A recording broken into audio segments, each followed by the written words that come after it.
Under 20Kல ஒரு mobile தேடினு இருக்கீங்களா? அப்போ இந்த வீடியோ உங்களுக்கு தான். அதுதான் Realme P4 5G phone. 6.77 full HD hyper glow AMOLED display. இதோட டிஸ்பிளே பார்க்கும்போது நல்லாயிருக்கு, லுக்கும் பார்க்குறதுக்கு சூப்பராகவே இருக்குது.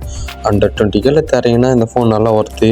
இதோட MediaTek Dimensity 7400 தான் இதோட ப்ராசஸரு. கேமிங் ஓரளவுக்கு டீசெண்டாக இருக்கும். இதோட பேட்டரி பார்த்தீங்கன்னா 7000 mAh 80 watts ஃபாஸ்ட் சார்ஜிங் சப்போர்ட்டும் இருக்குது. 1%லேருந்து 100% ஆகுது. 77 மினிட்ஸ் மட்டும்தான் ஆகுது. 4 வருஷம் செக்யூரிட்டி பேட்ச் அப்டேட்டும் 3 வருஷம் OS அப்டேட்டும் இருக்குது.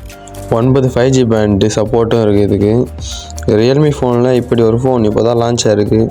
அண்டர் 20Kல தரீங்கன்னா நல்ல ஃபோன். செல்ஃபி பார்த்தீங்கன்னா 16 mega pixel, main camera 50 mega pixel, ultra wide 8 mega pixel. இதோட ப்ரைஸ் பார்த்தீங்கன்னா ஒரு 19 ஒர்த்தான ஃபோனு தான். அப்புறம் நாளைக்கு பார்க்கலாம். By guys. மறக்காம சர்ப்ரைஸ் பண்ணுங்க. தேங்க்யூ.